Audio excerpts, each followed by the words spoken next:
अस्सलाम वालेकुम। प्रोग्राम आईना के साथ ताहिर अहमद भट्टी आपकी खिदमत में हाजिर है। 2023 के पहले प्रोग्राम में खुशामदीद। पिछले जब आखिरी और अलविदाई प्रोग्राम था तो उसमें गुजारिश की थी कि अगले साल का कुछ लेआउट आपकी खिदमत में पेश करेंगे। उसकी एक बुनियाद में कल टहलते हुए ऐसे सोच ही रहा था यही बात, तो मुझे याद आया कि जब शुरू में लंगर खाना के बनाने के लिए, यानी ठहरने वाला मेहमान खाना बनाने के लिए बानी जमात अहमदिया ने मिस्त्री लगाए हुए थे, तो वो जहाँ काम हो रहा था तो उधर से गुज़रे होंगे तो देखा कि वो कड़ियों बालों के ऊपर अच्छा रंदा शंदा फेर के वो चमका रहे थे। तो उन्होंने कहा बात सुनो, ज़रूरत पूरी करने के लिए सर छुपाने का इंतज़ाम करें, ये जो है ना ये बाद में होता रहेगा। अच्छा, अब वो जो उस वक्त फिनिशिंग और निटी ग्रिटीज़ को फौरी तौर पर आपने डिसअप्रूव किया था, वो कोई डिसअप्रूवल फॉरएवर के लिए नहीं थी, लेकिन बात यही थी कि अगर उस वक्त बालों को रंदा मारते हुए और वो वहाँ नक्शो निगार और आर्ट का नमूना बनाते वो साल बीत जाता। मेहमान सर पे थे, वक्त सर पे था और वसाइल वही थे जो थे। काम शुरू करना था और उसी वक्त करना था। फिर उसके बाद उसकी क्या शक्लें बनती हैं, तो वो मैं ख्याल में ट्रैवल करता करता वही मेहमान खाना, वही लंगर खाना, वो जो जिसके बाले जो थे वो खुरदरे ही डाल देने का कह दिया गया था, उस वक्त फरमा दिया गया था, वो बाद में हमारे होश में एक जो रब्वा का लंगर खाना हज़रत मसीह मौद दारुल सदर वाला, यानी दारुल ज़ियाफ़त, और फिर उसी में जदीद ब्लॉक शुरू हुआ और फिर वो देखते देखते बना डबल स्टोरी और बड़ी अच्छी उस वक्त के लिहाज से खूबसूरत और पुरसुकून बिल्डिंग, हर तरह की सहूलियात से आरास्ता और वो सारी।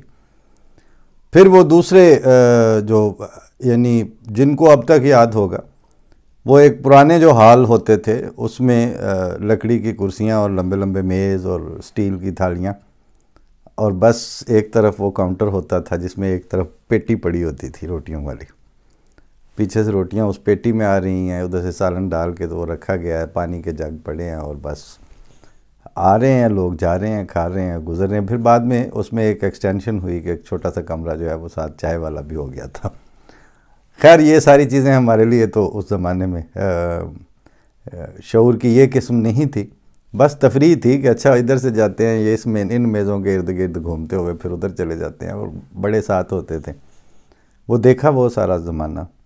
फिर वो किस तरह उनमें छोटे छोटे वो ग्रासी कतात और वो छोटे छोटे लॉन्स डेवलप होने शुरू हुए, उनमें बैठे रहना भी एक अपनी ही तफरीह और अय्याशी थी।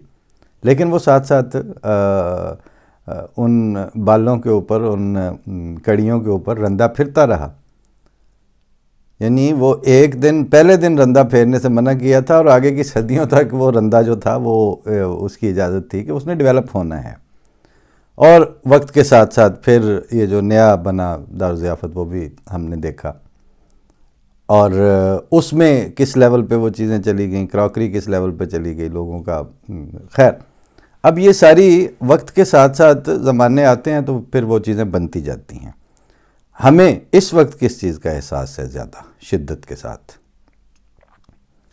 पिछले जो 2-4 दिन गुफ्तगुएँ रहीं बाज़ दोस्तों के साथ यहाँ मेरे कमरे में, उसमें एक मौजू काफ़ी शिद्दत से चलता रहा कि सवाल ये पैदा होता है कि क्या इस वक्त जो ड्रामे की किस्म है वो हम सारे के सारे देख रहे हैं या नहीं देख रहे।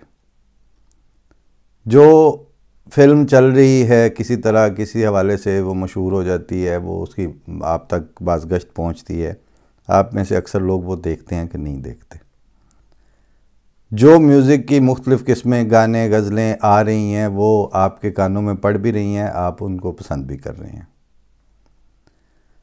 फिर जो सोशल ड्रामे हैं जो मुस्तकिल आपका जहन साजी का काम कर रहे हैं वो भी साथ साथ उसी तरह चल रहे हैं। इवन टॉक शोज़ जो हैं उन्होंने भी अपनी मर्ज़ी के, यानी आधे इस तरफ हो जाएं आधे उस तरफ हो जाएं, आधे इनके सपोर्टर हो जाएं आधे उनके सपोर्टर हो जाएं, और चाहे वो वहाँ दयानत का खून करें, चाहे वो अपनी धड़ेबंदियों की जितनी मर्ज़ी प्रचार होती फिरे, और चाहे उन्हीं टॉक शोज़ में बैठ के वही एंकर्स और उन्हीं के मेहमान वो आपके ऊपर यकतरफा गंद उछालते रहें, कीचड़ उछालते रहें, और जब वो इल्ज़ाम वहाँ से आप तक पहुँचते हैं, सुनते हैं आप, तो आप खुद देखने लगते हैं इधर उधर के हैं क्या हम ये हैं, क्या हम ऐसे हैं। लेकिन उन टॉक शोज़ को, उनकी रेटिंग को, उनके उस सिस्टम को कोई रोकने वाला नहीं है। चलें, अक्सरियत यही कुछ किया करती है, और जब अक्सरियत झूठी और बददियानत और खुदा खौफी से आरी हो चुकी हो तो फिर तो वो उसकी कोई हद ही नहीं है। अगले 2-3 प्रोग्रामों में मैंने वो जावेद अख्तर का जिक्र किया, जो अगरचे प्राउड फील करके और बड़े प्राइड के साथ ख़ुद को दहरिया और वो कहते हैं, लेकिन जब जो उनकी बातें आती हैं उनका तो फिर आपको वहीं से रिबटल भी देना पड़ेगा, वहीं से जवाब देना पड़ेगा। तो वो उनका एक जुमला था कि इल्म की कोई हद होती हो तो होती हो, जहालत की तो कोई हद नहीं होती।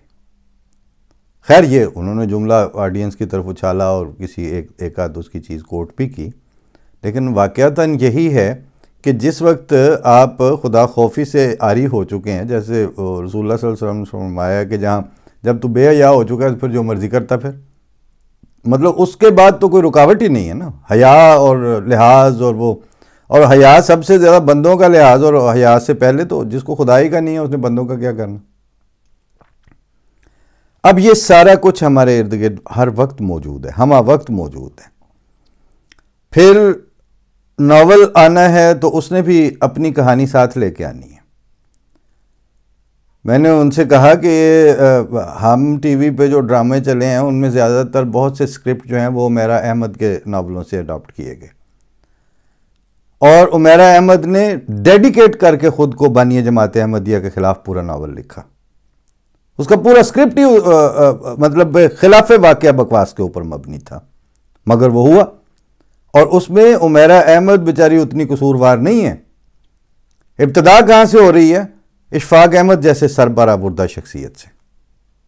उसने जब मन चले का सौदा लिखा तो उसके क्लाइमैक्स पे पहुंचा जब वो ड्रामा, तो उसमें वो हीरो जो है वो सूफ़ी मनश, जो उस वक्त के मुमताज़ मुफ्ती और शाह कुदरतुल्लाह शाहब और इशफाक अहमद और बानो कुदसिया और ये जो ग्रुप होता था राइटर्स का लाहौर वालों का, जाहिर है उनके ज़ेर असर, तो उसमें उसकी ज़ुबान से ये जाहिर है कि स्क्रिप्ट में, ड्रामे में जो फ़िक्रा आता है वो तो बेसिकली राइटर का फ़िक्रा होता है।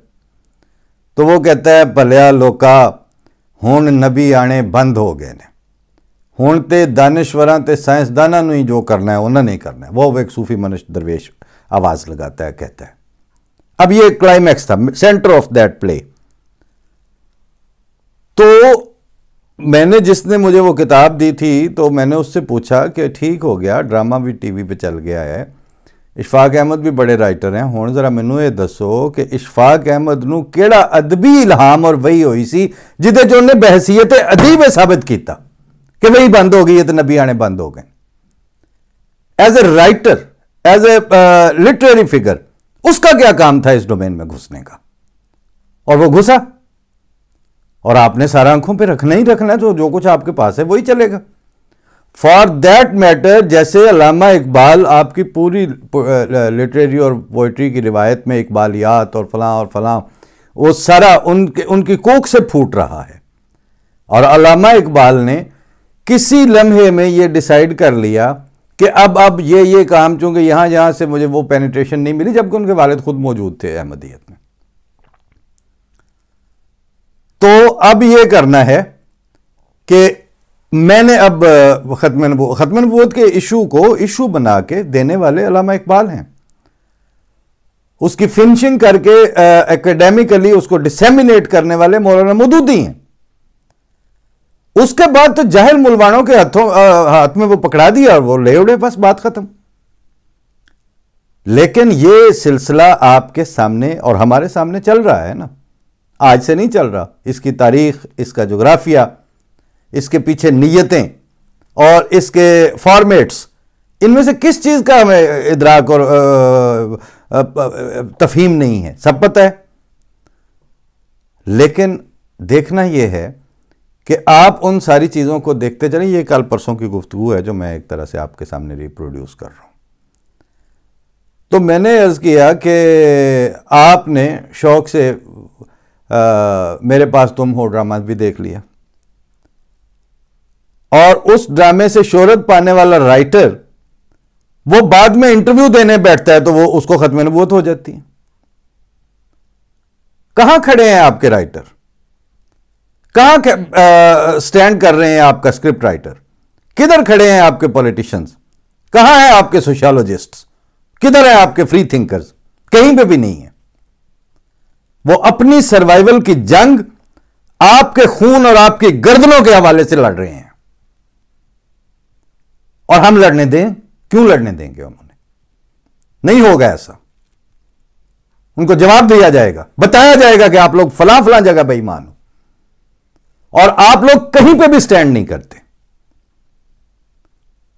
ज़ियाउद्दीन यूसुफजई से मेरी जाती गुफ्तगू में मैंने उनको कहा कि 4 लाइनें आपने हमारे मौक़िफ़ के बारे में मलाला की किताब वाली जो आई हुई मशहूर किताब, उसमें आई, और आपने देख लिया ना कि क्या हुआ आपका हाल। हमारे बारे में 3 से 4 लाइनों की बात करने के बाद आपके ऊपर जीना हराम कर दिया गया है। तो हम किस लेवल के सर्वाइवर हैं कि हम तो वो खुद हैं, वो सारे के सारे, और हम अपने दावे के साथ खड़े हैं, और हम उस दावे के ऊपर पहरा देने के लिए पैदा किए गए हैं। इसके अलावा जाहिर है उसके तो अगर ये जो टॉपिक चल रहा था उसमें 3-4 ऐसी चीज़ें आई कि बानी जमात अहमदिया का जो विजन था इसी बर्रे सगीर पाको हिंद के बारे में और दुनिया के बारे में, वो सिवाय इसके और कोई जस्टिफिकेशन ही नहीं बनती कि उनको खुदा ताला खुद गाइड कर रहा था। कदम कदम पर वो खुद रहनुमाई कर रहा था। अदरवाइज वो जो आने वाले हालात थे उनके लिए इतनी सिस्टमैटिक प्लानिंग छोड़ के जाना, चले वो छोड़ भी जाते तो कुदरत सानिया जिस चीज का नाम रख के आप फौत हुए हैं, फरमाया कि तुम्हें मेरी जुदाई दिलगीर ना करे, गमगीन ना करे, कि मैं तुम्हें खुदा की एक मुजस्सम कुदरत हूं और मेरे बाद कुछ और वजूद होंगे जो कुदरत सानिया का नमूना होंगे, और वो कुदरत तुम्हारे साथ दायमी है। उसका मतलब वो तहरीर जमात में लोग जानते हैं, उसमें एग्जैक्ट वो हवाला जिसने पढ़ना है सबने सुना भी हुआ है, मफहूम वाला उसका यही था। अब आप वो उस वक्त के लेआउट्स के ऊपर, उस वक्त के रंदा फिरे बगैर जो बाले थे, सिर्फ दारुज़ियाफत या सिर्फ लंगर खाने की छत के नहीं, हर शोबे के, हर शोबा जिंदगी के, उन बालों को, उन कड़ियों के ऊपर अपने अपने वक्त में उनकी क्वालिटी, उनकी क्वांटिटी, उनका स्टफ, उसकी फिनिशिंग, इन सारों के ऊपर मुस्तकिल विजिलेंट रहने वाली कुदरत सानिया, वो है खिलाफत अहमदिया। और छोटे दायरों में, छोटी छोटी टुकड़ियों में आगे ये सारे मसाइल हमारे मसाइल हैं दुनिया के अब जो हैं। क्योंकि कल एक दोस्त से पाकिस्तान से ही बात हो रही थी तो मैंने उनसे कहा कि बात सुने, हम रिबट्टल्स और रद्द अमल की जिंदगी नहीं गुजार सकते। रद्द अमल और रिबट्टल तो कहीं कहीं की हमारी जरूरत है, कभी कभी कभार का मसला है। असल मसला यह है कि हजरत साहिबजादा मिर्जा अनस अहमद साहब मरहूम, उनके साथ मेरे इस्लामाबाद से कुछ दोस्त आए हुए थे, तो वो बड़े बढ़ के जब जाहिर है कि एतराज तो ये मौलवी की सुनी सुनाई बातों पे है ना। किसी ने हजरत मसीह मौद यानी बानी जमात अहमदिया के इल्मुल कलाम को खुद नहीं पढ़ा होता, उस तरह से वो गुजरे ही नहीं होते उसमें। पिछले ही साल में मेरे एक दोस्त की, जिनकी बात चीज़ें मैं यहाँ पे भी पेश कर चुका हूँ, जमशेद इकबाल साहब की, उनकी एक किताब आई जो इस वक्त ज़ाहिर है तसव्वुफ़ और मज़हब और फ्री थिंकिंग और अक्ल और इन सारी चीज़ों में ये सारे हाशिर बिन इरशाद और वो और इस तरह के ग्रुप है जो लिबरल के टाइटल के साथ वो बहरहाल अपने तौर पर अपना जो भी उनको सोच के समझ के बात समझ में आती है वो उस पर लिखते हैं, किताबें छपती हैं, उन पर तकरीबन रुनमाइयाँ होती हैं, सारा काम चल रहे हैं इस्लामाबाद, लाहौर, हर जगह पे उनकी अपनी फॉलोइंग भी है, फैनशिप भी है, वट एवर। मैंने उनसे पूछा, मैंने कहा अब आप चूंकि वहाँ पर अपनी उनकी किताबें मैंने 8-10 खरीद के तो वहाँ रखवाई दोस्तों, मैंने कहा जैसे एक अच्छे राइटर की किताब होती है मैं खरीदता हूँ, लेकिन अब मेरा आपसे एक सवाल है कि क्या आपने थियोलॉजी और रिलीजन और फिलॉसफी और इस तरह की सारी तारीख और इस सारे के साथ किताब भी लिख दी है और आप बात भी कर रहे हैं, लेक्चर्स भी दे रहे हैं, क्या आप जानते हैं कि थियोलॉजी और मज़ाहिब की डोमेन में पिछले 125 साल में सबसे बड़ा जो नाम और सबसे ज्यादा जो कंट्रोवर्शियल कहें या पेनिट्रेटिव मूवमेंट वो अहमदियत, बानी जमात अहमदिया, मिर्ज़ा गुलाम अहमद कादियानी और उनके फॉलोअर्स और उनके ज़रिए खड़ा रहने वाली तहरीक है या नहीं तहरीक अहमदियत? कहते हैं वो है। तो मैंने कहा अब आप मुझे से या एक साल छोटे होंगे या साल बड़े होंगे, तो अपनी 50+ की जिंदगी में आपने मिर्ज़ा गुलाम अहमद कादियानी, जो कहीं दूर नहीं आपको जाना पड़ना था, मुल्तान में आप रहे, इस्लामाबाद में सेटल हो रहे हैं, सारा लाहौर हर तरफ फिरते हैं, उनकी एक भी किताब का आप बताएं आपने मुताला किया? कहते नहीं। मैं कहा उनके खुलफा की किसी किताब को आपने देखा हो? नहीं। आपने, मैंने कहा ये किताब लिखी पूरी इसमें सोशलॉजिकल पर्सपेक्टिव में और फिलॉसफी के हवाले से और तसव्वुफ और इन सारों का एनालिसिस करने के हवाले से, आपने revelation, rationality, knowledge and truth किताब पढ़ी? 800-900 सफ़े की किताब है। नहीं। मैंने कहा अब फिर एक बात सुन लीजिए, आप देवबंदियों का सर में खाक डालते हुए आए, आप वहाबियों का जो मर्जी कहते आए उनकी तहरीकों पे बात करें, आप शियों के ऊपर बात करें, आप सुन्नियों के ऊपर बात करें, आप उम्मत मुस्लिमा के किसी धड़े के ऊपर बात करें और कोई भी नतीजा निकालें, आपको जमात अहमदिया के ऊपर बात करने का हक नहीं है। Intellectually it would be a dishonesty अगर आप बात करेंगे तो, क्योंकि आपने पढ़ा ही नहीं है आज तक। और अगर पढ़ते हैं तो मैंने कहा ये पीडीएफ है, ये पढ़ें। वो अभी तक उन्होंने नहीं पढ़ी। कौन पढ़ेगा और क्यों फेस करेगा? इस तरह की लजलजेपन और जो टांगों पे खड़े नहीं हो सकते, उस तरह के माहौल में हम भी लेट गए तो फिर क्या बचा पीछे? तुम्हें इन मौसमों की क्या खबर मिलती अगर हम भी घुटन के खौफ से आबो हवा तब्दील कर लेते? हमें भी घर तुम्हारी तरह जीने का हुनर आता, मकान अपना वही रखते, पता तब्दील कर लेते। ये सारे वहीं पे मौजूद हैं। सबको पता है कि यही है अपना काबिल अमल और काबिल फहम और इस जमाने में प्रिवेल करने वाला जो तर्ज अमल, तर्ज फिक्र है, स्कूल ऑफ थॉट है, वो यही है। लेकिन वो मकान अपना वही रखेंगे, पता तब्दील करके बैठे हुए हैं। पता तब्दील करने की सबसे अटूट दलील यह है कि चुप करके साइन कर देते हैं कि पाकिस्तान की फर्स्ट क्लास सिटीजनशिप का पासपोर्ट और शनाख्ती कार्ड लेने के लिए कि मिर्ज़ा गुलाम अहमद कादियानी झूठे हैं। ये हालात हैं। इन हालात में हमारी जो थोड़ी बहुत एनर्जी है, जो वो बाले हमारे पास हैं जिन पे अभी रंदा नहीं फेर सकते, इतने वसाइल नहीं है हमारे पास, वो सारा कुछ हम इस चक्कर में डिसओन नहीं कर सकते और इस ख्याल में बैठ के उस पर नक्शो निगार नहीं बनाने शुरू कर देंगे और आर्ट के नमूने नहीं क्रिएट करेंगे कि जनाब वो तो फलां इस तरह बनाता है, फलां की वीडियो ऐसी होती है, फलां का ये ऐसा होता है, फलां का ऐसा, जैसा है यही है। और अगर जैसे मतलब 4-5 हज़ार आदमी एक तरह से सोचने वाले हैं और उनकी गुफ्तगू भी चल रही है और उनकी गुफ्तगू के ऊपर वो एक माहौल भी बन रहा है, तो मैं अपने एक दोस्त को कह रहा था कि मकई तो आप इधर फेंकें और 3 महीने बाद वो जो है वो 4-4 फुट से ऊपर निकल जाएगी। लेकिन 3 महीने में खजूर का हो सकता है पौधा भी ना निकले। आम का अगर आप गुठली दबा दें तो ज़्यादा से ज़्यादा उसके जो जामनी पत्ते हैं वो 2 सफ़ेद सब्ज़ पत्ते निकल आएंगे, इससे ज़्यादा तो उसकी कोई बढ़ोतरी नहीं होगी। लेकिन उन्होंने वहाँ खड़े रहना होता है, उन्होंने अगले ज़मानों में फल देने हैं और इब्तदाई तौर पर अगर वो सरवाइव कर गए तो आइंदा कई कई नस्लें, वो खजूर के बारे में तो कहते हैं कि दादा लाए तो पोता खाए। तो हमें तो